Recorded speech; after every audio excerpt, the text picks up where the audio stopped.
Senhor Jesus, mais uma vez reunidos em Teu nome, neste domingo pela manhã, rogamos a Tua presença entre nós, facilitando-nos o entendimento, o aprimoramento no campo do conhecimento, para que possamos transformá-lo no autoconhecimento necessário, superando as dificuldades que o dia a dia nos impõe.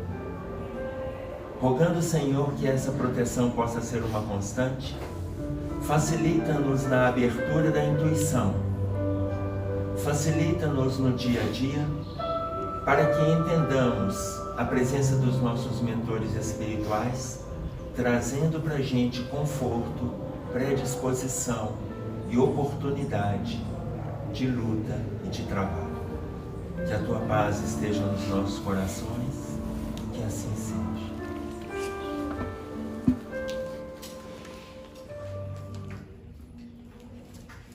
Parabéns, meu filho.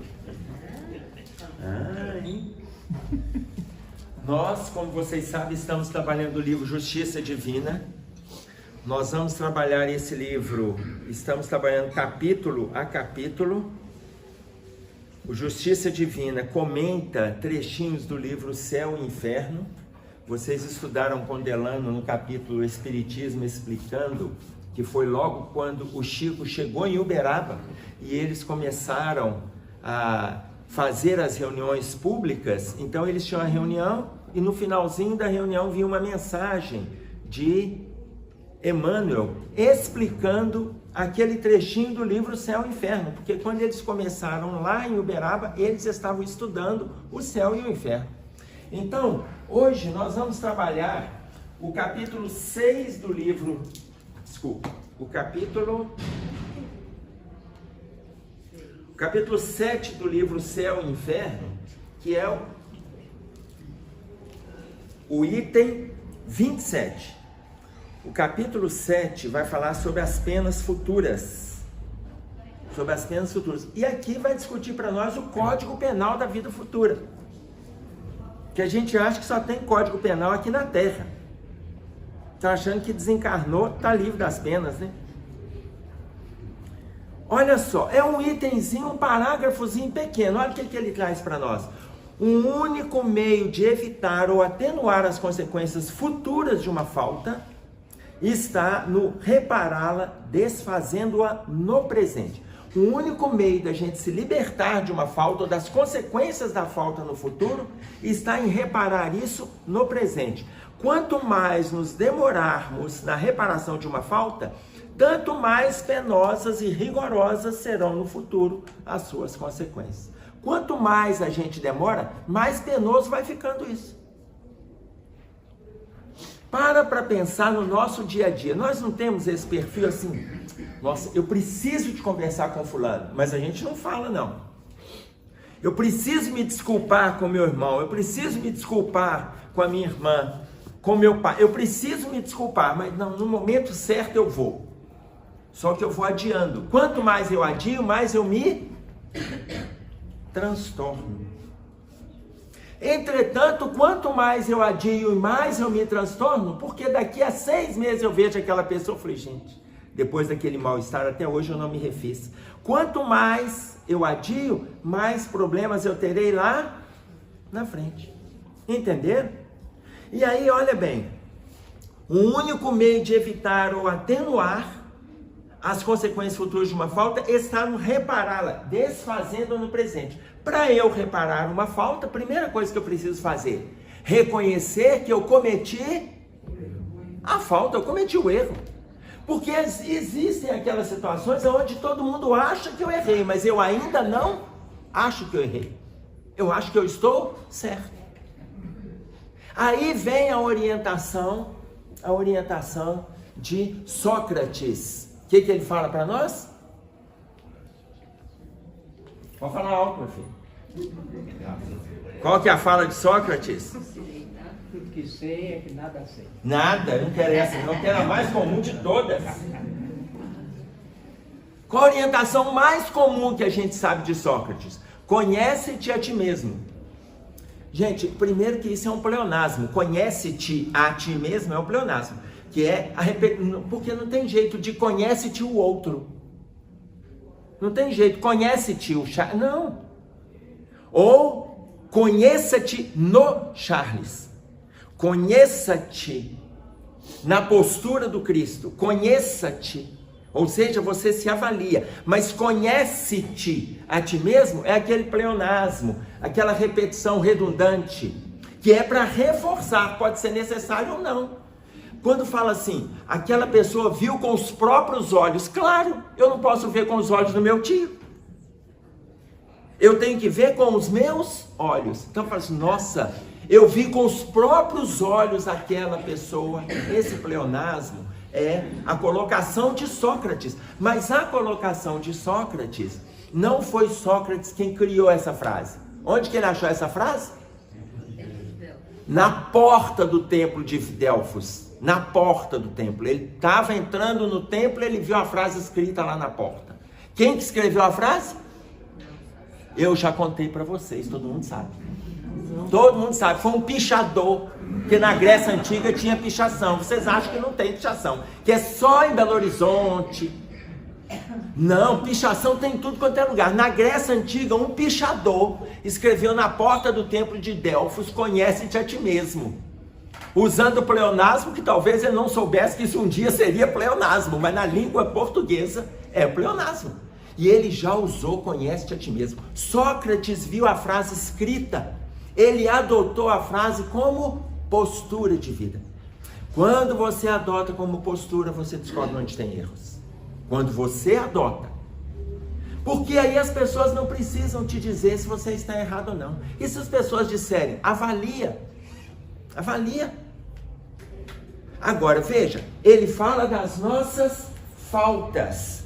Por quê? Ele está falando de diversas faltas.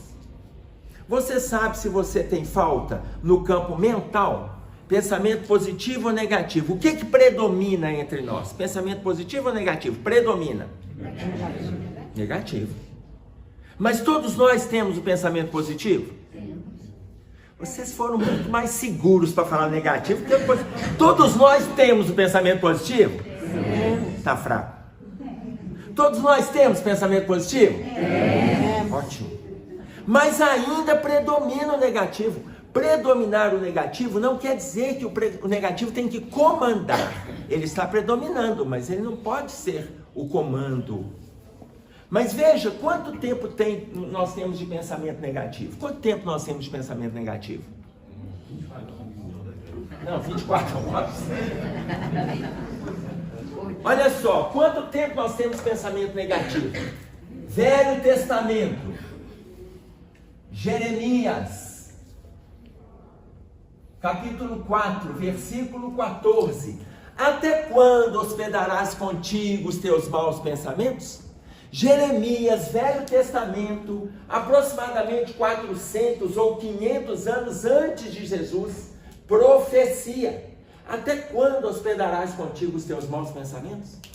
Olha, nós estamos abrigando os maus pensamentos, gente, entre 2.500 a 3.000 anos. Eu estou colocando de Jeremias para cá, mas já havia vida antes de Jeremias e a gente já tinha dificuldades.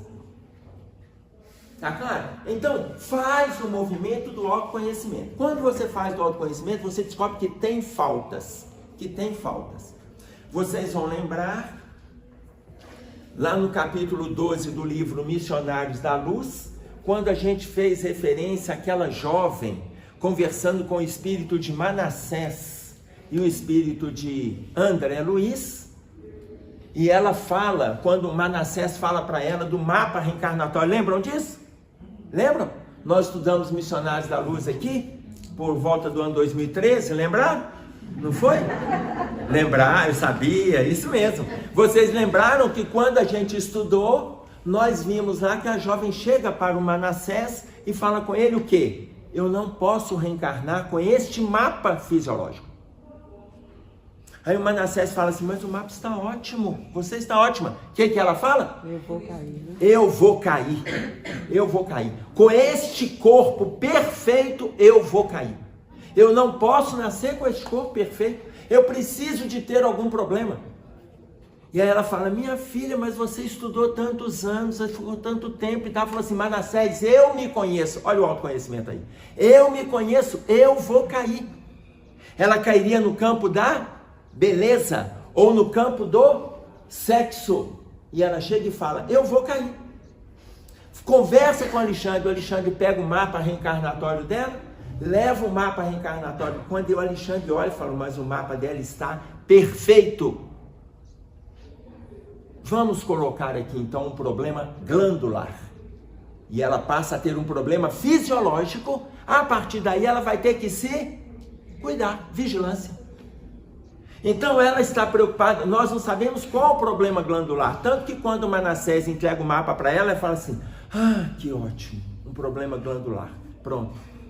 Um problema, ela fala endocrínico. Tá? Ou seja, um problema endócrino, e aí ela vai ter uma preocupação diferenciada, onde a beleza, o corpo escultural não vai prender a atenção dela, para ela não entrar em queda. Tá claro? Oi, Marcos. Lembrando do leproso de Francisco de Assis aí. Lembrando o quê? O leproso com Francisco de Assis. Sim. Sem a lepra não vou conta não. Sim. Lembrando o leproso com Francisco de Assis, a colocação que o Marcos está fazendo, só uma outra observação, agora que eu citei isso, tem gente falando assim, Emerson, mas eu pedi para vir feio? Pediu! Já vou avisar logo, porque faz plástica daqui, estica dali, botox a colar. Olha, gente, tem coisa que não se resolve, você pediu, criatura. Agora chega aqui e quer fazer movimentos de transformação revolucionária. Gente, para. É isso aí mesmo, vão cuidando, vamos lá. Aí o Marcos está fazendo referência ao bate-papo do Francisco de Assis com o leproso. Esse leproso, quando Francisco de Assis, aliás, eu não vou dizer nem na relação do Francisco de Assis, João, quando curou um leproso, na época de João, João tinha um nome. Qual o nome de João? Na ilha de Patmos. O nome dele era Pai Francisco. Pai Francisco. Porque para ele fugir das perseguições romanas, na ilha, quando ele chegou lá, sugeriram a ele que mudasse o visual, tirasse a barba, cortasse cabelo. João tinha um cabelo maior que o meu, gente, olha que beleza. Tá claro? Teve que mudar. Na hora que ele mudou o nome. E ele passou a se chamar Francisco. E como ele era mais velho, Pai Francisco. Pai Francisco, ele curou, entre as várias curas que ele fez, 1000 anos depois, um dos leprosos que ele curou, 1000 anos depois aproximadamente, vem como pai dele. Vem como pai dele. Tanto que o pai dele, que era comerciante, quando a mãe estava grávida e recebeu intuição em sonho, no campo espiritual, no campo do desprendimento, e intuição no campo físico, enquanto lúcida, ela recebeu a intuição de que ela estava grávida de João, discípulo de Jesus. E o pai, o marido dela, o senhor Bernardoni, ele colocou que ele iria dar o nome para aquele filho, porque ele sai para comprar tecidos e ele fica 3 dias em outra cidade na Itália, ele fica 3 dias, quando ele volta para Assis, a esposa dele já tinha dado à luz. E ela deu, já que ela sabia que ela estava grávida de João, qual o nome que ela deu no filho? João. O nome dele era João. Aí ele fala, não, o nome dele vai ser Francisco. Ela fala, mas eu sei que é a vinda de João, eu sei que é João. Gente, naquela época não tinha doutrina espírita explicando reencarnação não, né? E ela sabia que era João. Ano 1100 e alguma coisa. Tá? Vocês imaginem que ele fala, mas eu nem participei do nascimento, então pelo menos eu quero dar o nome. E para mim tem que ser Francisco. Aí ela perguntou, por que ele insiste nesse nome Francisco? E ele fala assim, eu não sei, mas eu devo, olha bem, eu devo alguma coisa a esse tal de Francisco. Mas ele não sabe. Mas há 1000 anos antes, ele foi curado pelo Pai Francisco. Tá claro? Ok. Mas aí vem a importância do autoconhecimento para a gente trabalhar alguns valores. Só que nós falamos de diversos valores que a gente precisa estar trabalhando. E aí o capítulo para nós do livro Justiça Divina se chama Faltas. Faltas. Primeira parte, capítulo 7, parágrafo 27, esse que a gente começou. É possível que... Aí ele vai falar para nós de uma falta. Uma falta. Você avalia as faltas que você tem. Avalie as faltas que você tem. Todo mundo pensa numa falta. Pensa em uma, tá, gente? Não pensa em tudo não, para não sair deprimido daqui hoje. Mas pense em uma falta que você tem. Você tem uma falta, pelo menos? Não, não. Nós já está pensando demais. Uma. Pense em uma falta. Ele vai usar uma de referência para nós aqui, tá? Que Emmanuel vai colocar. Olha só. É possível que o constrangimento do companheiro tenha surgido do gesto impensado de tua parte. O gracejo impróprio ou o apontamento inoportuno teria tido o efeito de um golpe. Às vezes uma brincadeira que você faz, uma fala sua, um gesto seu pode agredir a criatura. De certo, não alimentaste a intenção de ferir, mas a desarmonia partiu de bagatela, agigantando-se em conflito de grandes proporções. Às vezes você faz uma brincadeira e aquilo ali pode gerar um mal-estar. Só que você usou a sua brincadeira, você usou a sua fala. E ele vai ficar preso na fala. Ele vai ficar preso na fala. Então vou pegar um exemplo aqui. Eu brinco com as pessoas, falo isso, dependendo com quem eu esteja brincando, eu posso estar agredindo. Eu posso agredir aquela criatura. Tá claro? Então você imagina. Quantos anos a senhora tá? Já agrediu. 78.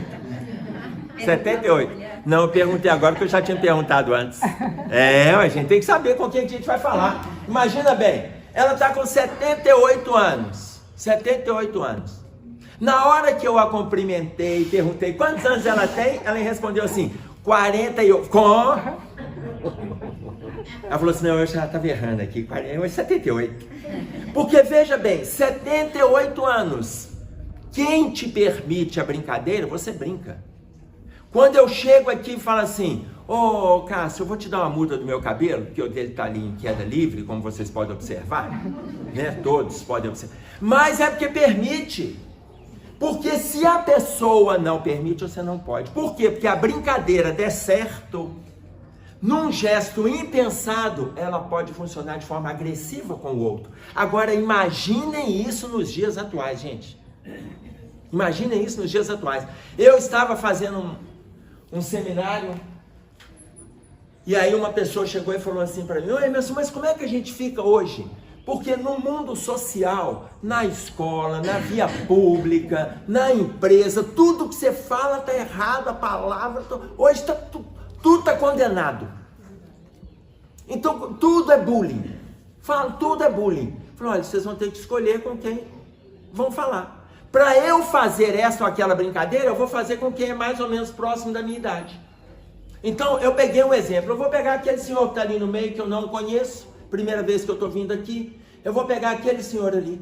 E aí eu dei o exemplo. Eu falei, quantas vezes o senhor já teve apelido de negão? Ele é negro. E aí ele pegou e falou assim, não, até hoje. Até hoje. Te incomoda? Ele falou, não, inclusive, tem gente que não sabe o meu nome. Aí eu citei exemplo lá dos Trapalhões. Lembra dos Trapalhões? Mussum, Dedé, Zacarias, Didi. Eles brincavam e as brincadeiras eram humanizadas. Brincadeiras respeitosas e não agressivas. Quando eu falei com ele, ele falou, não, Emerson, eu ainda vou te falar mais. Me chame de negão, tizil, passo preto, tetróide, me chame de tudo. Eu falei assim, eu atendo todos. Mas isso muda o seu humor? Ele falou, não, eu vou entrar na justiça em relação às pessoas que me chamam daquilo que eu sou. Então veja, isso é autoconhecimento. Certa vez eu dando aula, meu cabelo sempre foi assim, um pouquinho mais avantajado. Aí um aluno saiu da sala, e falou assim, seu cabeludo. Gente, Ele me viu, olha que bacana.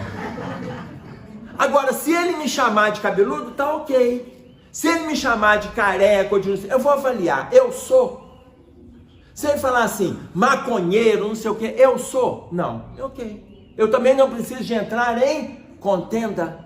Eu não preciso entrar em contenda. Mas se me chamar daquilo que é.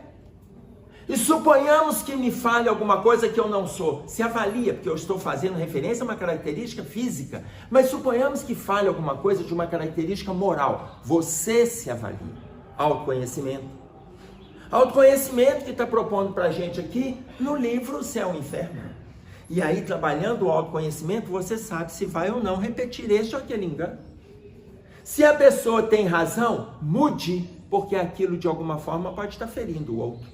Se fere um, fere 10. Se ele falou no movimento dele de raiva, de agressão, de indisponibilidade às relações sociais, pronto, você está tranquilo, você sabe que não tem nada a ver com aquilo. Não precisa nem mesmo entrar em conflito. E eu estou estabelecendo uma diferença entre conflito e confronto. Conflito, um fala A, você fala B, isso é conflito. Confronto, ele fala A, eu falo B e eu vou convencê-lo que o meu B está certo. As torcidas entraram em confronto, briga, agressão. Conflito, cada um manifestou sua opinião e está tudo bem. Todo mundo tem conflito. Minha opinião é X, a sua é Y, do outro é A, do outro é C. Ok. A vida não é impedida de caminhar porque apresentamos pontos de vista diferentes. A vida não fica impedida. Todo mundo caminha, cada um com seu ponto de vista. Valdemir. E às vezes um simples comentário, você faz um comentário sem maldade, mas está passando na boca de outras pessoas. Alguém vai colocar mais algum ingrediente nesse comentário. Eu conheci uma pessoa, ele até desencarnou recentemente, né? E ele falou que ele foi no velório de um cara, ele foi um dos donos lá do Banco Mineiro, que tinha na Praça Sede. E ele foi no velório, né? Aí o pessoal falou, mas quem que é essa pessoa que está sendo enterrada? Ah, não, ele foi um banqueiro. Aí o moço já falou, você foi banqueiro e foi ladrão. Aí já foi a conversa foi aumentando e lá no velório foi isso aí, né? O sujeito está lá, tem coisa, e o nome dele, cadê? Pra você falar se ele foi banqueiro, foi ladrão, né? Tem que ver também se ele roubou. Se ele roubou, não é sua conta, né? Mas a conversa vai desviando. Talvez até é na sua conta. Mas foi boa essa observação de Valdemir, porque você imagina, aí eu volto lá, olha bem, pensamento negativo. A gente começa a pré-julgar porque a gente acha. Por que ninguém falou o contrário? Nossa, se é um banqueiro, teve várias oportunidades de ajudar inúmeras pessoas. Provavelmente ajudou. Mas nós não tivemos essa. Nossa, ele deve ter tido várias situações.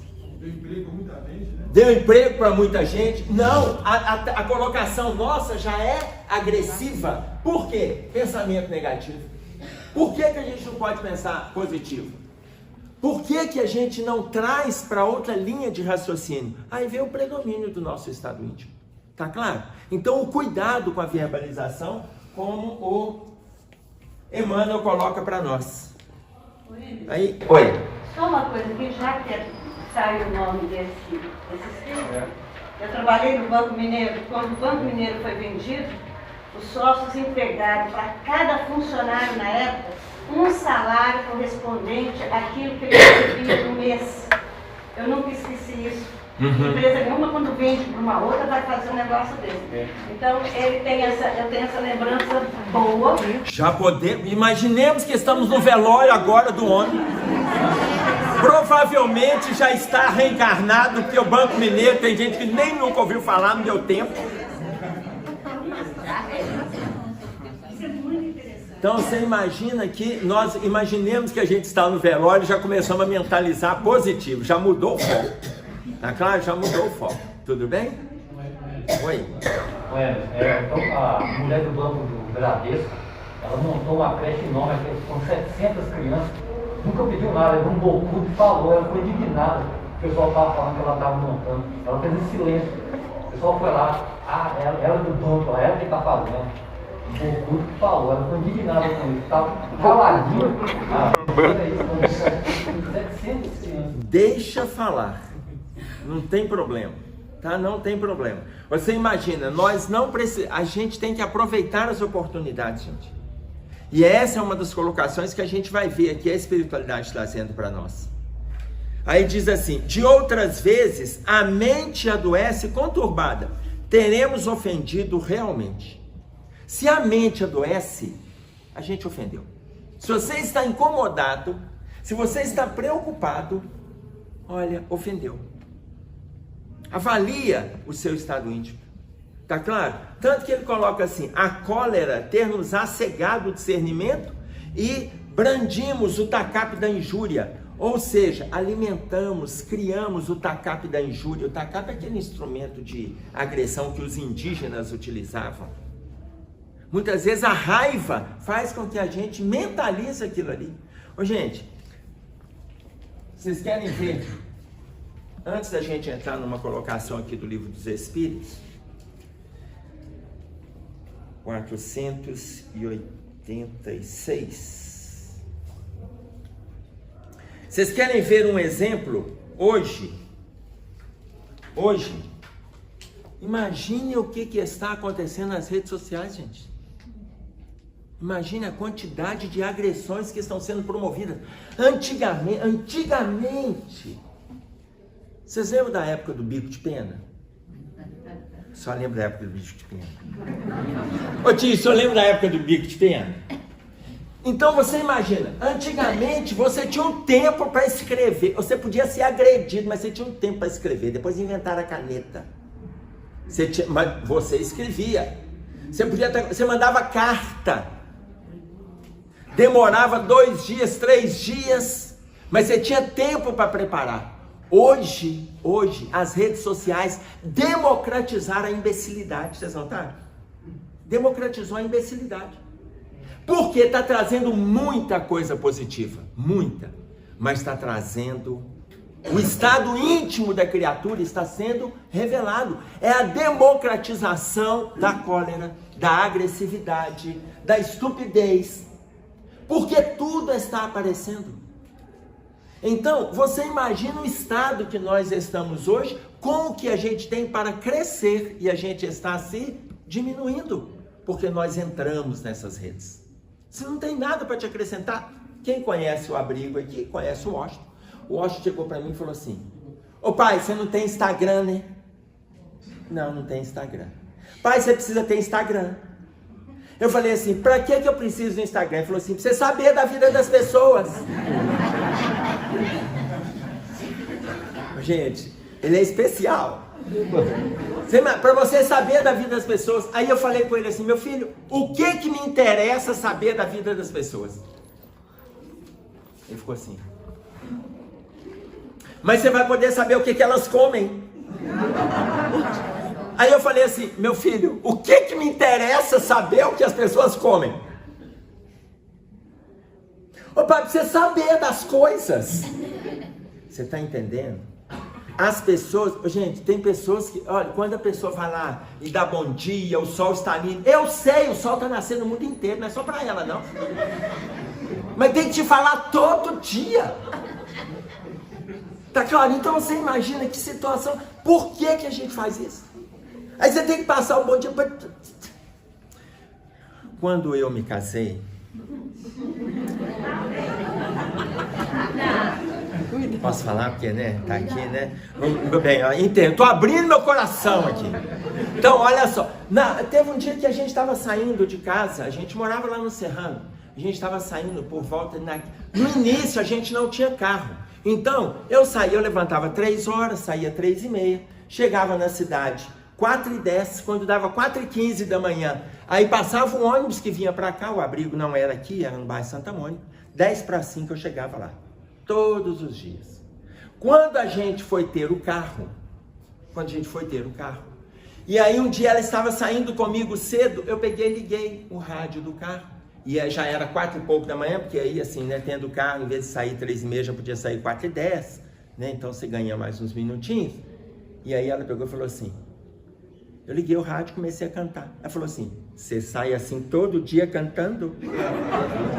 A essa hora, eu falei, essa hora. Mas não é possível. Eu não aguento. Você sabe por quê? Eu já acordo e é o bom dia mesmo. E não precisa dar bom dia para ninguém, não. Quem encontrar comigo é bom dia e pronto. Tá tudo certo. Mas tem pessoas que acordam com aquele humor, que lamentando não ter desencarnado de madrugada. Porque tem gente que acorda assim. Tá claro? Mas enquanto uns recebem uma mensagenzinha de bom dia, outros aproveitam o início do dia para começar o movimento de agressão. Aí olha a espiritualidade conversando conosco aqui. Os espíritos se interessam por nossa infelicidade e por nossa prosperidade? Pergunta 486. Os espíritos se interessam por nossa infelicidade e por nossa prosperidade? Os que nos desejam o bem se afligem com os males que experimentamos durante a vida? Aqueles que gostam da gente, eles se afligem quando a gente não está legal? Eles se interessam pelo nosso bem-estar? Se interessam. Se interessam. Aqui, os bons espíritos fazem o bem possível e ficam felizes com todas as vossas alegrias. Eles ficam felizes quando a gente se sai bem. Eles se afligem quando os vossos males, quando não os suportais com resignação, porque esses males são sem resultado para vós. Sois como o doente que rejeita a bebida amarga que deve curá-lo. Eles se afligem é quando a gente se indigna com o mal-estar que a gente vive. Eles se afligem quando a gente se indigna. Se eles se afligem quando a gente se indigna, veja o que João coloca para nós então, no capítulo 12, no versículo 35. Andai enquanto tendes luz. Andai enquanto tendes luz. Se João coloca isso para nós, trazido por Jesus, o que é luz? Com uma palavrinha. Vida. Vou colocar aqui algumas coisas que vocês acham que é luz. O que você acha que é luz? Vida, o que mais? Verdade, o que mais? Conhecimento, o que mais? Perdão, o que mais? Discernimento. Paz. Discernimento, ok. Vamos parar nessa vida aqui.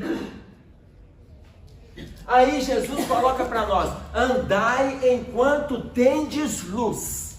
Aí você, entendendo que Jesus falou que você tem tudo isso aqui, avalia se você tem uma vida espiritual plena, se você é sincero em todas as suas relações, se você tem o conhecimento que te traz transformação de mudança, transformação e mudança, se você perdoa, conforme coloca para nós o livro dos Espíritos, como Jesus, como que nós podemos entender a caridade? A pergunta é, como explicar a caridade a forma que entendia Jesus? Aí o que o livro dos Espíritos responde? BIP. Benevolência para com todos, indulgência para com o próximo e perdão das ofensas. Será que nós estamos perdoando dessa forma? Imagine se você tem paz. Você tem paz? Todos os dias você amanhece em paz, tranquilo, ninguém te incomoda, te perturba, te tira do sério, ninguém. Você tem paz? Você tem discernimento em todas as suas escolhas? Ok. Então, isso aqui para nós não é luz, não. Não tem luz, não. Jesus falou, caminha enquanto tendes luz, andai enquanto tendes luz. Qual a luz que todos nós temos, gente? Todos. Que mané evangelho. Dor. Quem dera a gente tivesse evangelho. Quem dera, gente, se nós estivéssemos com o evangelho, isso aqui estava alicerçado dentro de nós. A gente pensa nos valores morais, são os valores. Jesus falou que eu tenho. Se Jesus falou que eu tenho, Jesus mente. Jesus mente, outra coisa, descaradamente. Porque eu não tenho esses valores. Eu não tenho, mas dor eu tenho. Todo mundo tem. Dor todo mundo tem. Andai enquanto tendes luz. Só que Jesus continua. para que as trevas não te apanhem. Está doendo? Está sofrendo? Caminha, anda enquanto você tem dor, anda. Por quê? Porque senão as trevas te pegam. As trevas te pegam. Aí Jesus continua: pois quem anda em trevas não sabe para onde vai. Como diz a filosofia, quem não tem para onde ir, qualquer caminho serve. Quem não tem para onde ir, qualquer caminho serve. Andar enquanto tendes luz, andar enquanto você tem dor. Não é essa luz, essa é a luz que a gente está buscando. Essa a gente está buscando. Mas enquanto você não chegou nessa aqui, anda enquanto você está sofrendo. Anda. E enquanto você está sofrendo, não agrida o outro. Não agrida as pessoas. As pessoas estão com muita dificuldade de te ouvir. E você também com dificuldade de escutar as pessoas. Se você chegar para a pessoa, eu vou chegar para a Ana Lúcia: nossa, mãe, eu estou com um mal-estar, uma dor de estômago, afasia, eu estou com uma dor de cabeça que você nem imagina. Se eu chego para meu tio e falo assim: nossa, minha filha não passou no vestibular. Ih, não, lá em casa todos passaram a primeira vez que fizeram. A pessoa já começa a falar dela. Aí você fala assim: nossa, eu estou com uma dor no peito. Aí o outro chega e fala assim: isso não é nada, e eu que estou com câncer. Porque cada um quer falar do seu mal-estar. As pessoas querem falar delas. E se elas ainda te escutar por 1 minuto, você vai ouvi-las por 5, porque aí ela faz questão. São os juros da escuta. Tá claro? Então você imagina, é uma dificuldade nossa, e a gente quer que o outro entenda a nossa dor. Às vezes ele não entende, que ele está num outro movimento de dor, porque também tem, conforme coloca para nós Jesus. Tá claro isso? E aí, vamos ver Emmanuel continuando, quando ele diz assim: alegando franqueza, envenenamos a língua. Alegando franqueza, envenenamos a língua. A gente dá o nome nisso de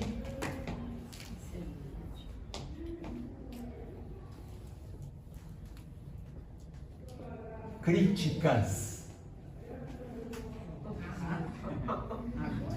A gente dá o nome de críticas.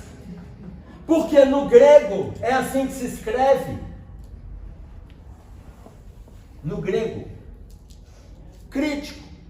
O crítico, no grego, na etimologia da palavra, crítico significa aquele que promove o discernimento. Aquele que é capaz de fazer o juízo.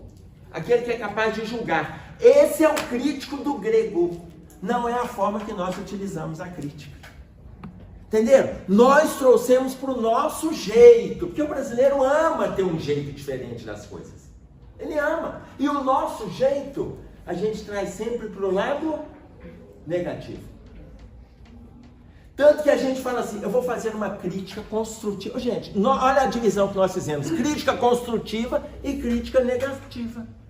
Depois vocês vão pegar o livro Sinal Verde e vão ver lá um capítulo que se chama Temas da Crítica. Temas da Crítica. Leiam lá. São coisas tão simples, mas tão simples, para a gente colocar em prática. Colocar em prática. Uma pessoa perguntou para mim se eu já li o livro Evolução em 2 Mundos todo. Eu falei: não, ainda não. E ele eu não vou ler. Ele não é um livro para ser lido. Uai, não. Ele é um livro para ser estudado. Você tem que pegar o Evolução em 2 Mundos, assenta, pega o livro do lado que se chama Elucidário do Evolução em 2 Mundos, porque os termos que André Luiz usa no livro Evolução em 2 Mundos não tem significado para nós na Terra. Tanto que existe o dicionário por capítulo.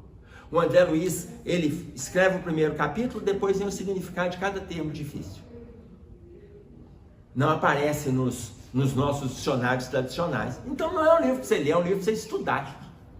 Aí me perguntaram se eu já li. Não estudei, não li. Um dia eu vou fazer, de vez em quando eu pego algumas coisas pontuais do Evolução em 2 Mundos.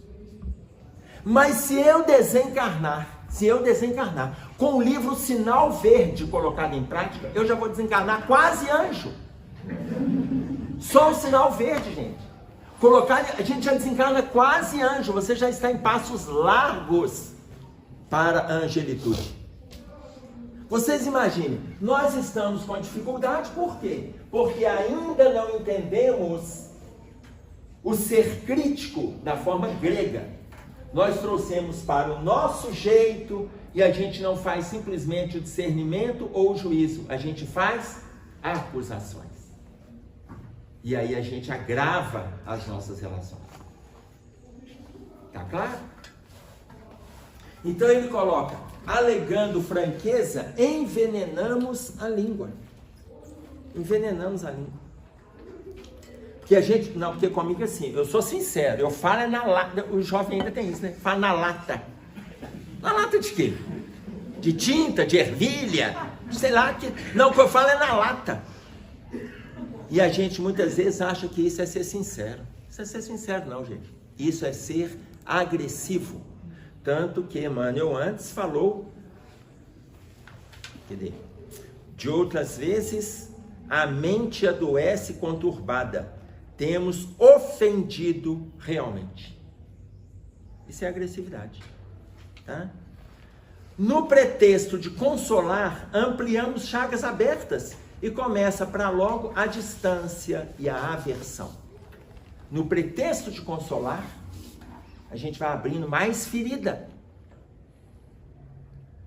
É muito interessante porque vocês conhecem a oração de São Francisco. Conhecem? Quando Francisco de Assis foi fazer a oração, ele foi fazer diante do Papa. Ele não foi fazer oração, não.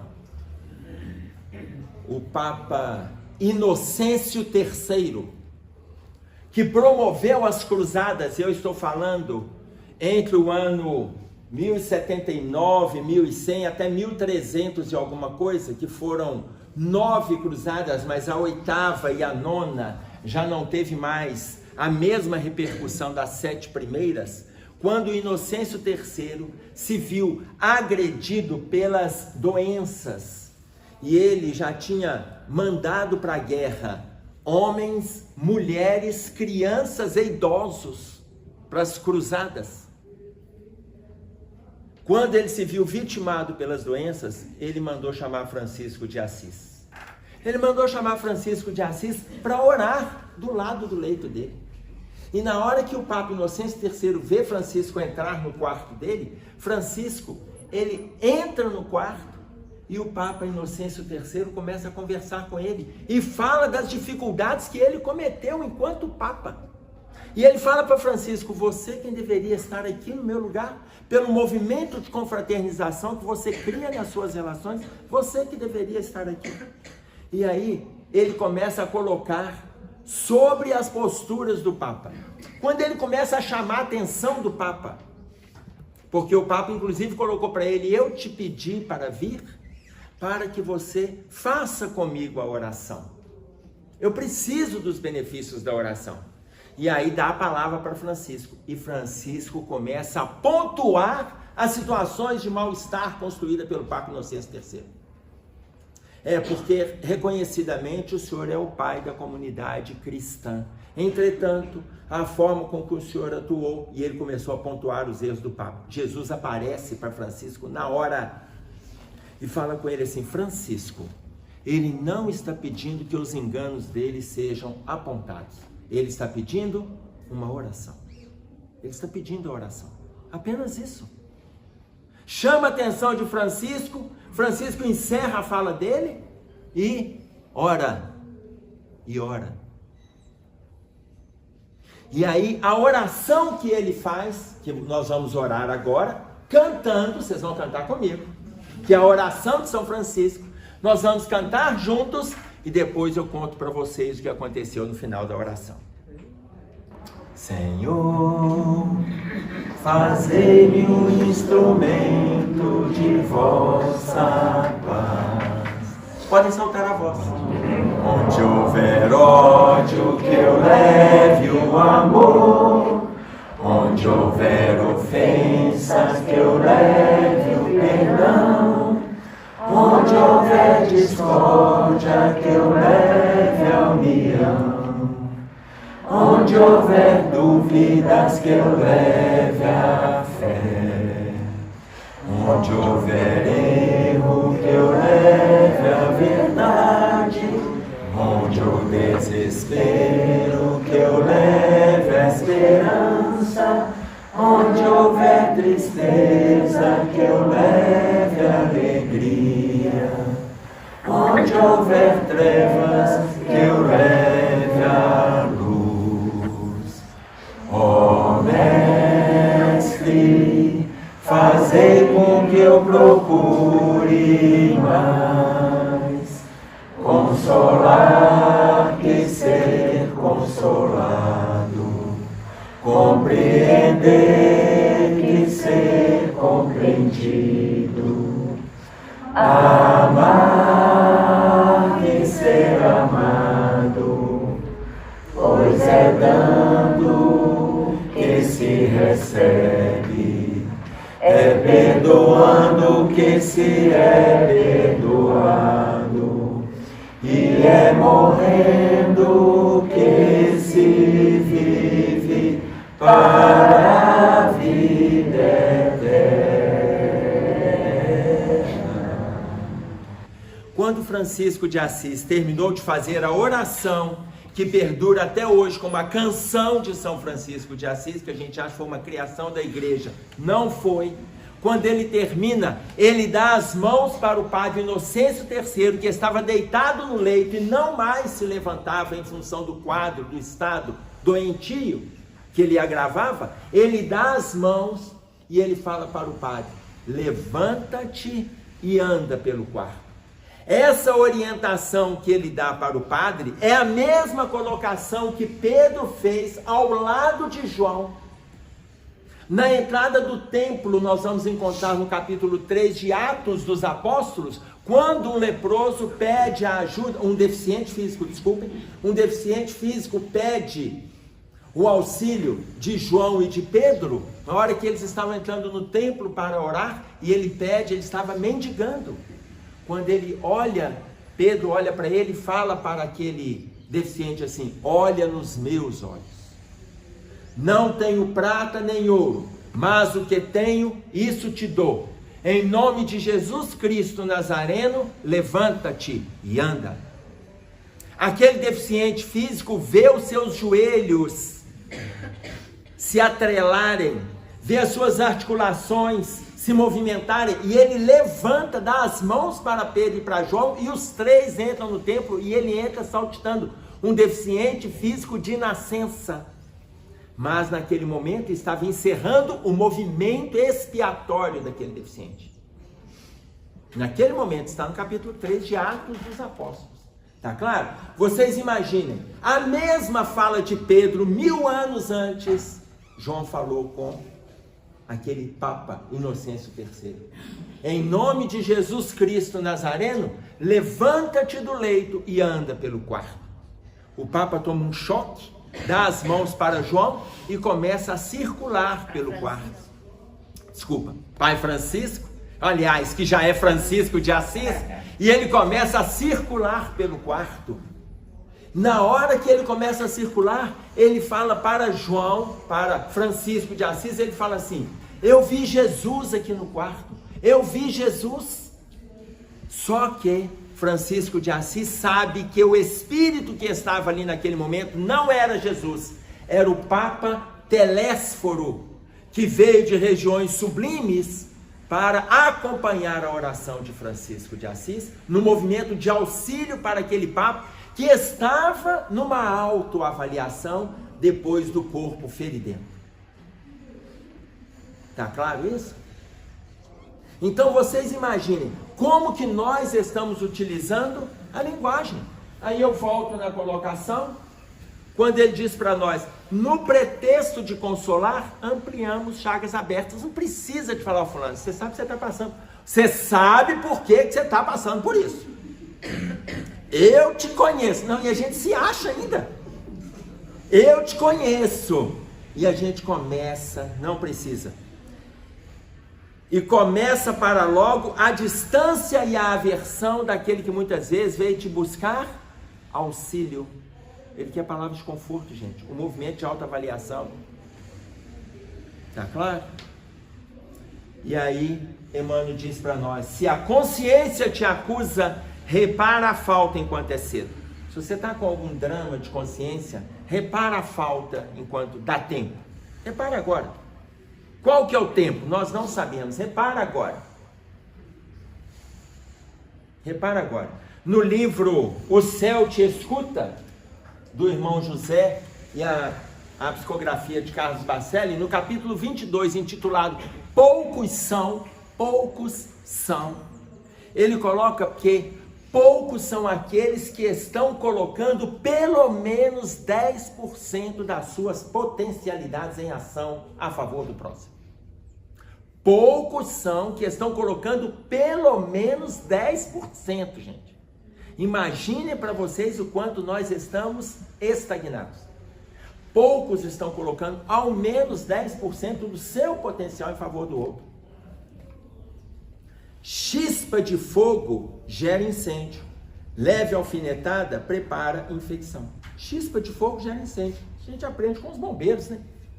Nenhum incêndio começa grande. Ele começa com uma fagulha. Uma. E aí acontecem os grandes incêndios. Chispa de fogo gera incêndio. Leve alfinetada prepara a infecção. Vocês imaginem que muitas vezes a gente cria dificuldades que vão durar séculos. Às vezes, milênios. Vamos voltar mais um pouquinho na história? Quando Mário era casado, 150 anos antes de Jesus, e entrou no processo de separação, ele tinha um filho, e ele chegou para a esposa dele e fala que ele não daria mais conta de ficar naquela relação, e o filho, que tinha autonomia para decidir, resolveu acompanhar o pai, Mário. Mário era um militar. E aí a esposa começou a tramar contra Mário, com os líderes de outras tropas, de outras pelotões de guerra, porque Mário era oficial do Império Romano, mas os outros líderes também eram. Só que Mário, ele era carismático. Ele era carismático e ele atentava para todo mundo. Ele tinha uma preocupação em atender todas as pessoas, mas o casamento dele não deu certo e ela se indignou e quis vingança. Depois dela não conseguir nada naquele movimento dela de vingança, que ela procurou por um, procurou para o outro, um dia ela chegou para o Mário, 150 anos antes de Jesus, ela chegou para o Mário e falou com ele uma frase. Qual frase? Um dia eu vou te enforcar. Um dia eu vou te enforcar. E os dois se separaram definitivamente. Só que esse sentimento estava dentro dela. Dentro dela. Imaginem, leve alfinetada prepara uma infecção. Passaram-se os séculos e reencarnava, desencarnava, não juntos, mas a última encarnação, que os dois vieram próximos e não juntos, ela renasce como Dona Maria I, rainha de Portugal.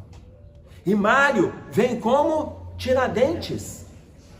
E na hora dela liberar os inconfidentes, partindo para o degredo, liberou os inconfidentes da morte, ela escolheu um para servir de exemplo. Quem que ela escolheu? Aquele que um dia foi marido dela.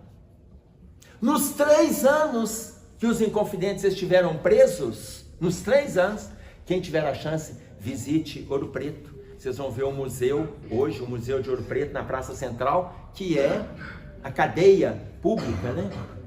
Na época, hoje é o Museu de Ouro Preto. Eles ficaram presos 3 anos. Em 3 anos, Tiradentes sonhava com ela e pedia para liberar os amigos dele. Ele pedia para liberar. E ela acordava em pânico. Eu estou sonhando com um daqueles que querem me torturar. Aquele está me agredindo. E ela insistia nesse raciocínio. Ela insistia. E aí, no momento que ela liberou os outros, ela escolheu um para servir de modelo. Esse um que ela escolheu, Tiradentes, com quem ela já sonhava, e ela já tinha prometido que um dia ela iria enforcá-lo. Uma frase, gente, uma frase. Leve alfinetada. Eu sei que vocês sabem de enforcamento, não é leve. Tudo bem, gente, mas vamos entender. Leve alfinetada prepara uma infecção. Tanto que nós conhecemos Dona Maria I na história. Como que nós conhecemos? Rainha de Portugal, Dona Maria I, a louca. Porque depois dela colocar em prática essa situação criminógena, que estava quase 2000 anos no estado íntimo dela, ela enlouquece. E ela viveu mais de 20 anos como a louca. Tá claro? E aí ele coloca para nós o caminho. Humildade é caminho. Entendimento é remédio. Perdão é profilaxia. Perdão é tratamento. Aliás, perdão antecipa o tratamento. Entendimento é tratamento. Entendimento é o remédio. Profilaxia é aquilo que você vai fazer para não adoecer. Humildade é o caminho. Entendimento é remédio. Perdão é profilaxia. Muitas vezes, loucura e crime, dispersão e calamidade nascem de pequeninos desajustes que são acalentados por nós. Pequeninos desajustes que você vai alimentando. Aí você fala assim, não, mas se acontecer comigo, sabe o que eu faço? Isso é próprio da gente. Se acontecer comigo, sabe o que eu faço? Se falar assim comigo, eu vou lá e a gente vai construindo. A gente constrói uma rede de malefício. A gente constrói. E depois começa a passar mal por aquilo que a gente construiu. Depois de tudo aquilo que a gente preparou, nada daquilo acontece. Tem uma pesquisa nos Estados Unidos que coloca assim, 100% das coisas que a gente programa, 100%, de tudo que a gente programa, 75% não acontece nada.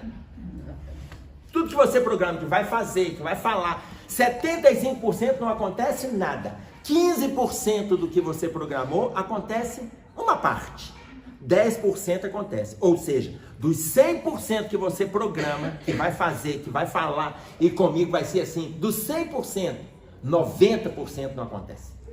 10% acontece. Imagina, a possibilidade é pequena, não é? Aí a gente volta no pensamento negativo. Quantas vezes a gente está transferindo para a fala, cometendo grandes faltas. E aí ele coloca para nós, não hesites rogar desculpas, nem vaciles a pagar-te a favor da concórdia. Não hesites rogar desculpas, nem vaciles a pagar-te a favor da concórdia, com aparente desvantagem particular.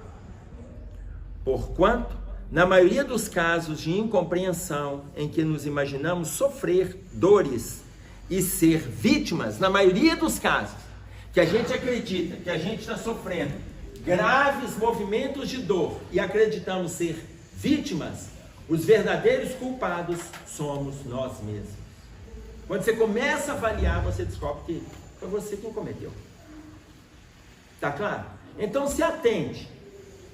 Quando ele colocar para nós que os verdadeiros culpados somos nós mesmos, porque quando a gente se atenta para esse tipo de situação, a gente começa a observar como é que está a nossa conversação.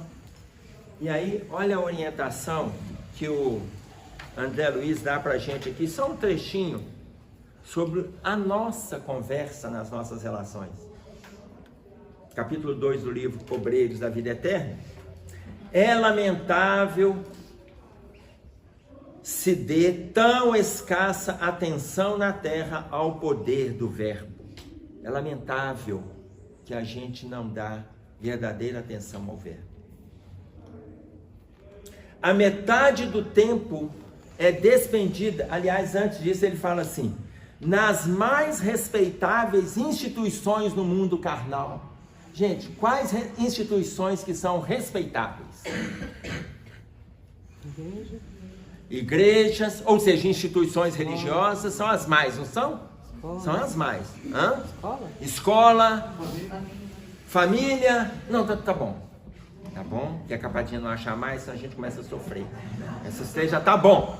Então vocês imaginem, nas mais respeitáveis instituições do mundo carnal, segundo informes fidedignos das autoridades que nos regem acima, aqui está falando Jerônimo, André Luiz, acima deles, metade do tempo é despendido inutilmente através de conversações ociosas e inoportunas. Metade do tempo a gente joga, conversa, fala bobagem.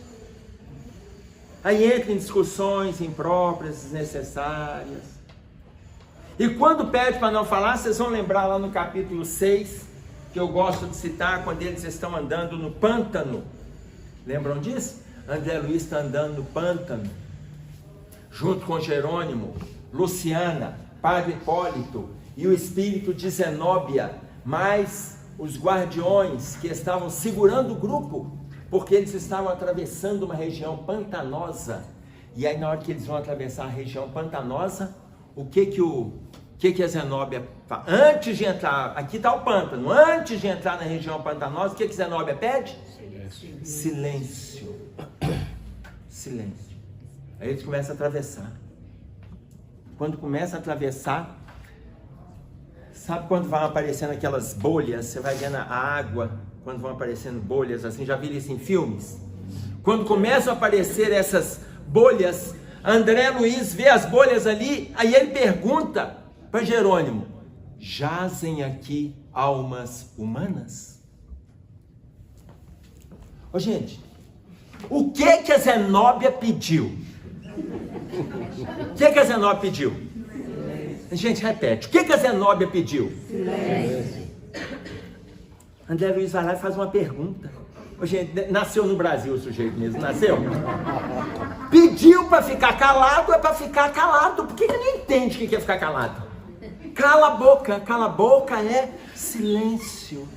Na hora que ele vai lá e pergunta para Jerônimo: jazem aqui almas humanas? Jerônimo pede para ele ficar calado?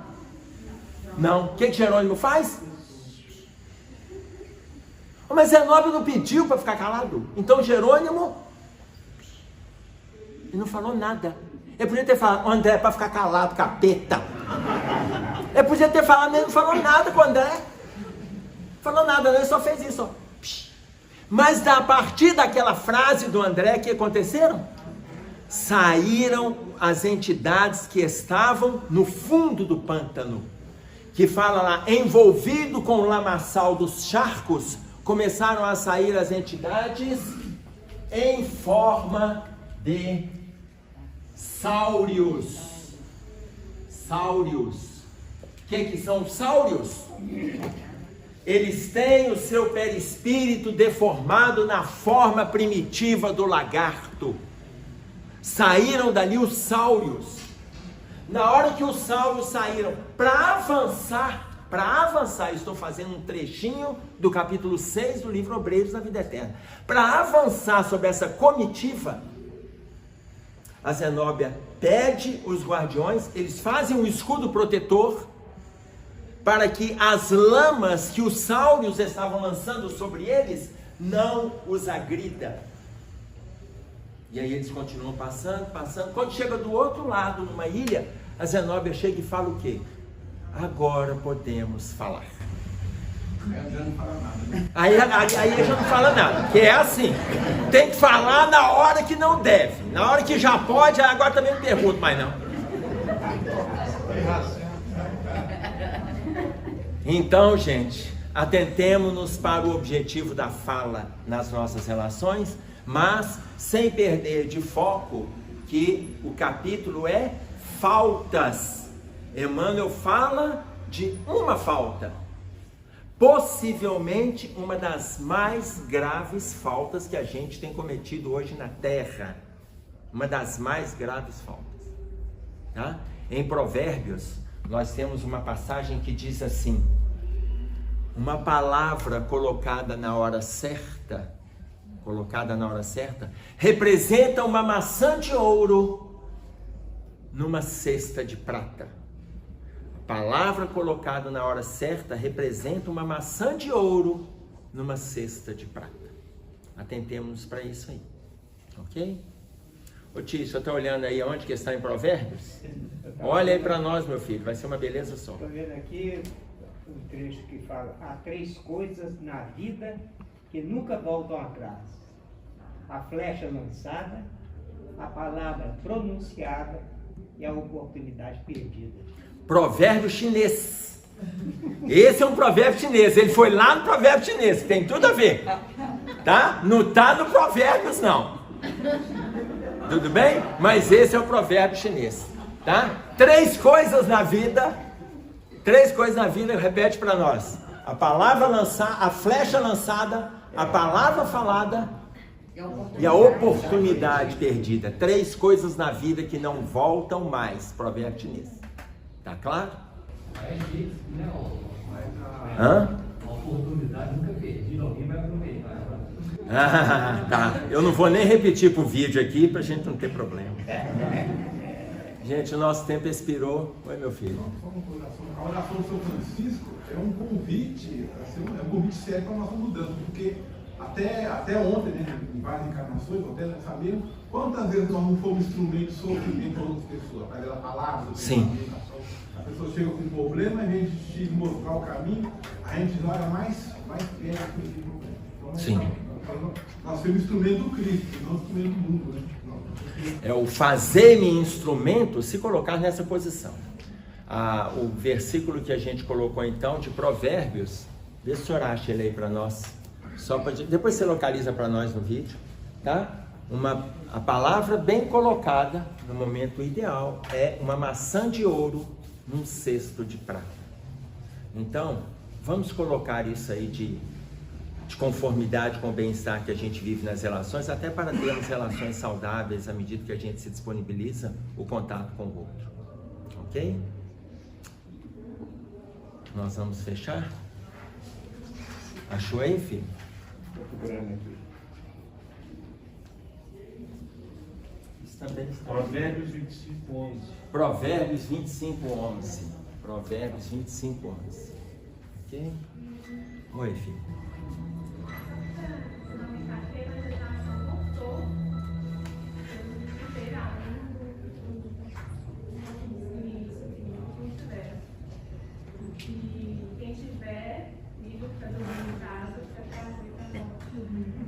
Muito bem lembrado. Repetindo, ela está escondida ali atrás, envolvida com a evangelização. Está colocando para a gente que a evangelização está de volta. Quem tiver aí as suas crianças, podem trazer as crianças a partir de 4 anos de idade, que a nossa evangelização já está funcionando. Quando os pais ainda intimidados, em função do movimento atual, não estão trazendo, os evangelizadores sobem, vão assistindo estudo conosco, mas os estudos estão prontos, o ambiente está preparado, as crianças no sábado, algumas já estão vindo, no domingo já tivemos crianças, né?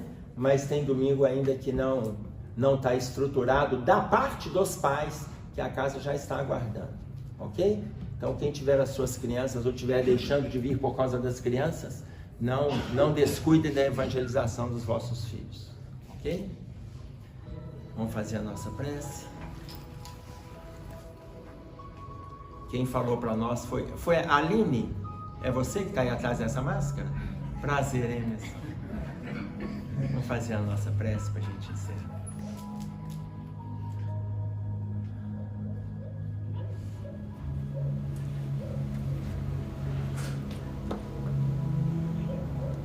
Pai nosso que estás nos céus, santificado seja o teu nome.